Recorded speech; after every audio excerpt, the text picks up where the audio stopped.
Chers amis, c'est la première fois que je parle d'astrologie chinoise sur cette chaîne, et vous allez comprendre pourquoi. Car 2026 n'est pas une année tout à fait ordinaire dans la tradition chinoise. C'est une année du cheval de feu, une combinaison qui ne se présente qu'une fois tous les 60 ans. La dernière fois, c'était en 1966. La prochaine sera en 2086. Et surtout, 2026 n'est pas simplement placée sous le signe du cheval auquel viendrait s'ajouter un peu de feu, elle correspond à Bingwu, le feu yang sur le cheval, lui-même associé au feu. Autrement dit, beaucoup de mouvements, beaucoup de yang et beaucoup de feu.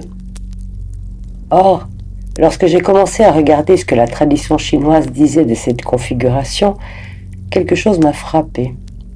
Parce que nous sommes déjà largement entrés dans l'année, certes, nous n'avons donc plus besoin de nous demander ce qu'elle peut produire.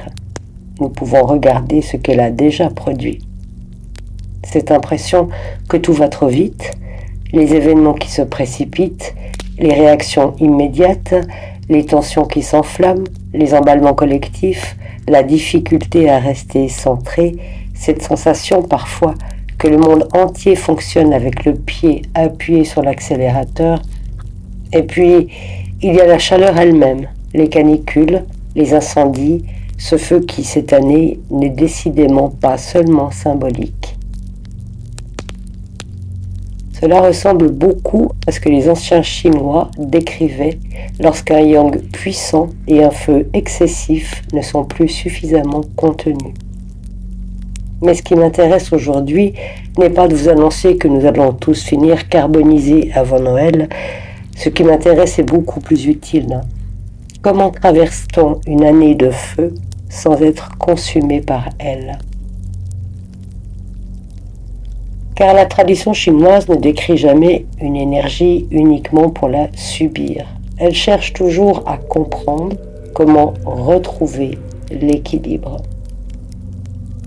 Pour comprendre ce que représente cette année, il faut revenir un instant à la logique de l'astrologie chinoise. Elle ne repose pas seulement sur les 12 animaux que nous connaissons tous plus ou moins, rat, buffle, tigre, lapin, dragon, serpent, cheval, chèvre, singe, coq, chien et cochon. À ces 12 signes s'ajoutent les 5 éléments, ou plus exactement, les 5 mouvements, le bois, le feu, la terre, le métal et l'eau, chacun pouvant se manifester sous une polarité yin ou yang. C'est cette combinaison qui forme le cycle de 60 ans.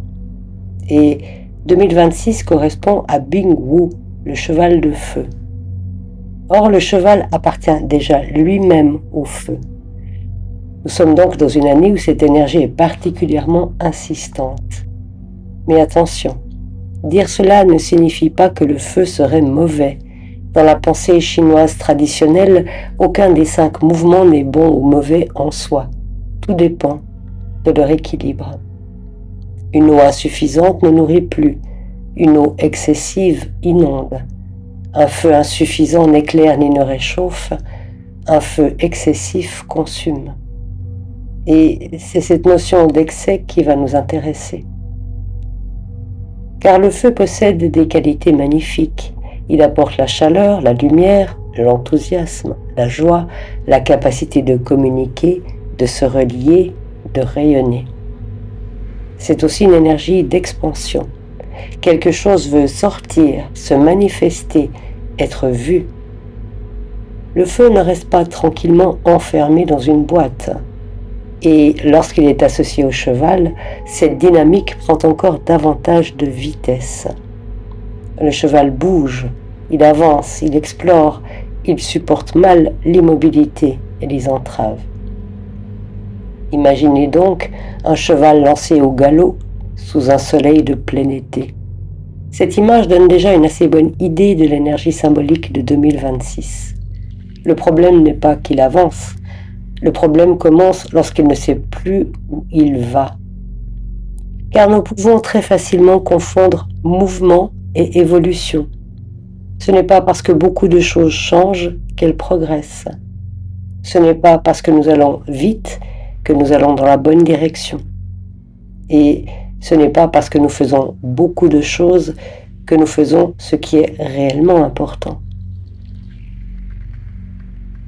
C'est probablement l'un des grands pièges de cette année. Nous sommes sollicités de toutes parts. Une information chasse l'autre, une inquiétude succède à une autre. Les événements semblent s'enchaîner à une vitesse telle qu'à peine avons-nous commencé à comprendre ce qui vient de se produire que quelque chose d'autre réclame déjà notre attention. Et lorsque l'environnement accélère, nous avons naturellement tendance à accélérer avec lui.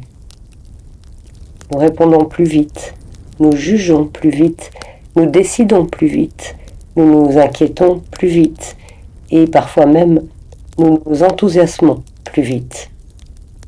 Puis nous passons à autre chose. C'est là que la médecine chinoise nous apporte un éclairage particulièrement intéressant. Dans son système de correspondance, le feu est relié au cœur. Mais lorsque les textes chinois parlent du cœur, ils ne parlent pas seulement de l'organe physique. Le cœur est aussi associé au shen. Le mot est difficile à traduire exactement. On pourrait parler de l'esprit, de la conscience, de la pensée intérieure, de cette faculté qui nous permet d'être véritablement là, d'habiter ce que nous vivons. Lorsque le shen est paisible, nous pouvons observer, comprendre, discerner. Lorsque le shen est agité, tout devient plus difficile. Le mental s'emballe, le sommeil se trouble, nous passons rapidement d'une pensée à une autre, nous devenons plus réactifs, plus sensibles aux stimulations extérieures. Et c'est là que notre époque moderne devient presque une gigantesque machine à alimenter le feu. Regardez simplement une journée ordinaire, les notifications, les messages, les vidéos, les réseaux sociaux, les informations, les alertes, les polémiques, les images, les commentaires. Et cette étrange obligation que nous nous imposons parfois de savoir immédiatement ce qui vient de se passer à l'autre bout de la planète. Tout réclame une réaction, tout réclame notre attention, tout paraît urgent. Mais tout ce qui sollicite notre attention ne mérite pas notre énergie. Et je crois que cette distinction devient essentielle en 2026. Parce que notre énergie est précisément ce que nous devons apprendre à préserver, non pas à économiser par peur, mais à orienter. Le cheval possède énormément de force. Si vous le laissez courir dans toutes les directions, il s'épuise. Si vous lui donnez une direction, cette force devient considérable. C'est peut-être ainsi qu'il faut commencer à regarder cette année. Pas comme une année qu'il faudrait subir, mais comme une quantité inhabituelle d'énergie dont il faut décider ce que nous allons faire. Et cela commence par une question très simple. Qu'est-ce qui mérite réellement mon feu? Qu'est-ce qui mérite mon attention? Qu'est-ce qui mérite ma colère? Qu'est-ce qui mérite mon enthousiasme? Qu'est-ce qui mérite mon temps? Et qu'est-ce qui mérite que je me lève le matin et que j'y consacre une partie de ma force vitale? Parce que nous avons tous une quantité limitée d'énergie. Et si nous la dépensons en réaction permanente, il ne reste plus grand-chose pour créer. C'est là que le premier conseil de cette année apparaît. Première règle, ne pas confondre réaction et action. Une réaction est immédiate. Quelqu'un dit quelque chose, je réponds. Une information m'inquiète, je cherche 10 autres informations. Une personne m'agace, je réagis. Une situation me fait peur, je prends immédiatement une décision. L'action, au contraire, suppose une direction. Elle peut être rapide, mais elle est choisie. Et cette différence est immense. Dans une année fortement yang, savoir créer un petit espace entre ce qui nous arrive et notre réponse peut devenir une véritable discipline. Parfois, quelques minutes suffisent. Parfois une nuit, parfois quelques jours.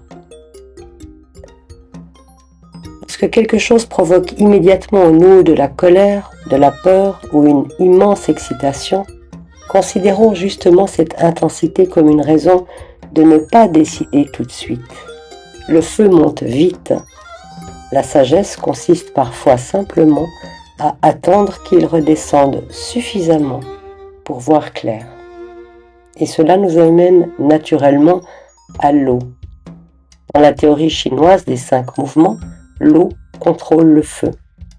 Là encore, il ne faut pas comprendre cela comme un combat.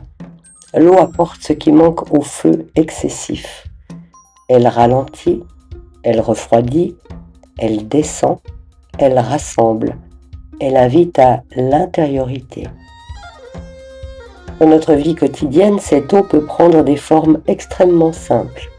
Le silence, le repos, le sommeil, la solitude choisie, une promenade sans téléphone, le temps passé près d'une rivière, d'un lac, d'une fontaine, une douche prise consciemment, la méditation, la contemplation, ou simplement quelques moments durant lesquels nous cessons volontairement de recevoir des informations.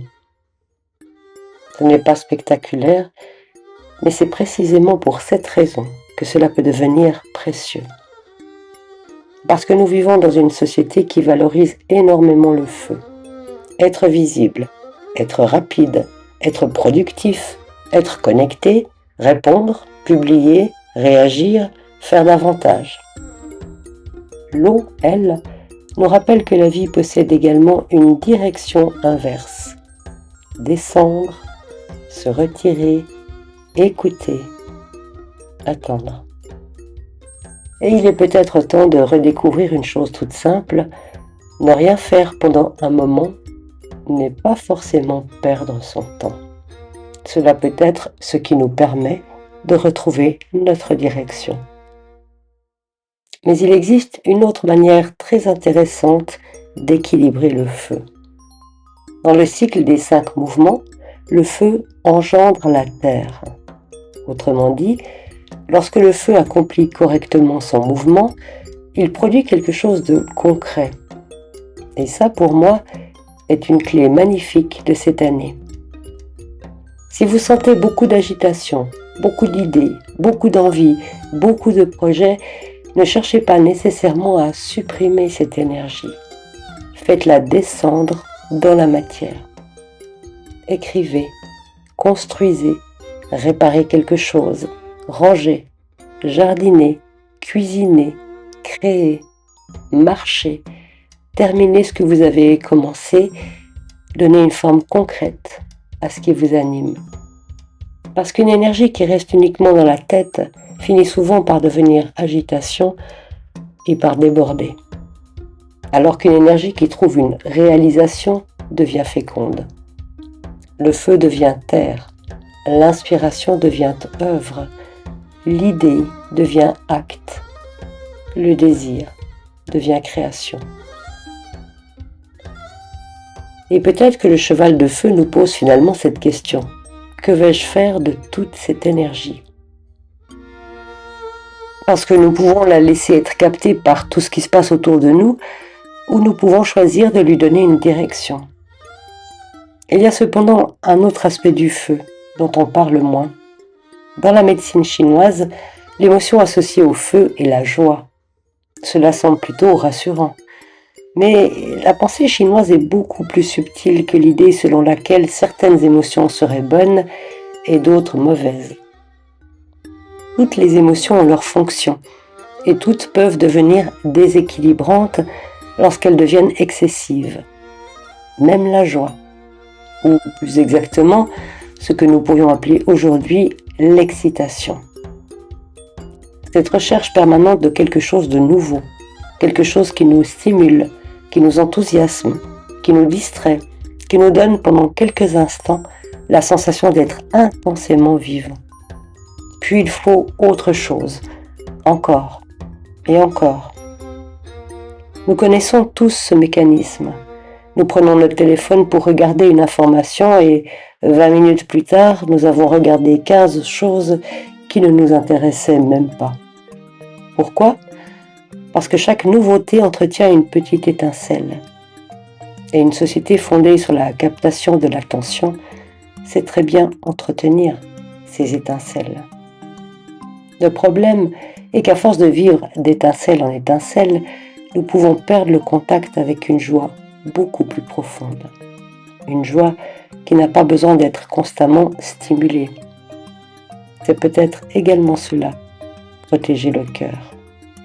Ne pas devenir insensible, au contraire, préserver notre capacité à être véritablement touché par une personne, par un paysage, par une musique, par une conversation, par quelque chose de simple. Parce qu'un système constamment surstimulé finit paradoxalement par ressentir de moins en moins. Il lui faut toujours davantage. Et ce mécanisme est exactement celui de l'emballement. Alors, comment savoir si nous sommes nous-mêmes en train d'être emportés par le cheval ? Peut-être en observant quelques signes très simples. Est-ce que j'ai l'impression de devoir constamment faire quelque chose ? Est-ce que j'ai du mal à rester sans stimulation ? Est-ce que je dors moins bien parce que mon esprit continue à tourner ? Est-ce que je réagis plus vivement que d'habitude ?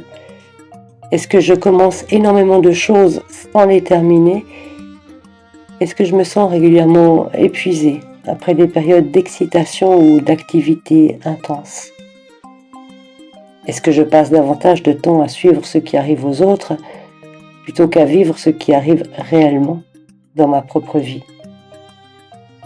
Si plusieurs de ces réponses sont oui, il est peut-être simplement temps de redonner un peu d'eau et de terre à votre feu. Et cela n'a rien de mystique. Ça veut dire ralentir suffisamment pour sentir, dormir suffisamment pour récupérer, faire moins de choses, mais aller plus loin, choisir ce qui mérite votre attention. Et surtout, accepter que tout ne nécessite pas votre réaction. Je crois même que cette phrase pourrait devenir une sorte de mantra pour la fin de cette année. Tout ce qui arrive dans le monde ne m'oblige pas à entrer immédiatement dans son mouvement. Nous pouvons regarder, comprendre, nous informer, agir lorsque c'est nécessaire. Mais nous ne sommes pas obligés de laisser chaque événement traverser notre système nerveux. Parce qu'à ce moment-là, nous ne sommes plus présents au monde, nous sommes simplement ballottés par lui. Et c'est exactement ce que le cheval de feu nous demande peut-être d'apprendre, tenir les rênes. Pas pour immobiliser le cheval, ce serait absurde. Un cheval est fait pour avancer, mais pour lui donner une direction. Et là, l'énergie de 2026 peut devenir extraordinairement féconde. Parce qu'une année de feu peut être une année de courage. Une année où nous cessons de remettre certaines décisions à plus tard. Une année où quelque chose devient suffisamment évident pour que nous osions enfin agir. Une année où nous sortons d'une situation devenue trop étroite. Une année où nous retrouvons l'envie de créer, de parler, de transmettre, de nous engager, de reprendre notre place. Alors, je ne crois pas qu'il faille avoir peur du cheval de feu. Je crois qu'il faut apprendre à le monter. Et pour terminer, je vous propose 7 règles très simples pour traverser les mois qui restent de cette année. Première règle, ne prenez pas de décisions importantes dans l'embrasement. Laissez retomber la première vague émotionnelle. Deuxième règle, ne confondez pas vitesse et direction. Vous n'êtes pas obligé d'aller vite simplement parce que tout autour de vous accélère. Troisième règle, choisissez où vous placez votre énergie. Votre attention est une ressource. Ne la distribuez pas à tout ce qui la réclame. Quatrième règle, transformez le feu en terre. Créez quelque chose de concret. Terminez. Construisez, incarnez ce qui vous anime. 5e règle, cultiver l'eau, le silence, le repos, le sommeil, l'intériorité, la méditation, tout ce qui vous permet de revenir vers vous. 6e règle, n'ajoutez pas du feu au feu. Lorsque tout s'agite autour de vous, ce n'est pas forcément le moment d'ajouter encore de l'agitation. Et 7e règle, préservez la joie. Pas l'excitation permanente, la joie, cette chaleur intérieure qui ne consume rien. Parce que finalement, c'est peut-être là toute la leçon du feu. Nous avons besoin de lui pour vivre. Sans lui, rien ne rayonne, rien ne réchauffe, rien ne s'élève. Mais lorsqu'il n'est plus contenu, il détruit ce qu'il devait éclairer. Alors peut-être que la véritable question de 2026 n'est pas comment échapper au cheval de feu, mais quel feu ai-je envie de nourrir? Celui de la peur, celui de la colère, celui de l'agitation, ou celui de la conscience, de la création, du courage et de la joie. Nous ne pouvons pas décider du rythme du monde, mais nous pouvons encore décider de la manière dont nous le traversons. Et notre travail n'est probablement pas d'éteindre notre feu, il est d'apprendre à faire en sorte qu'il éclaire davantage, qu'il ne brûle.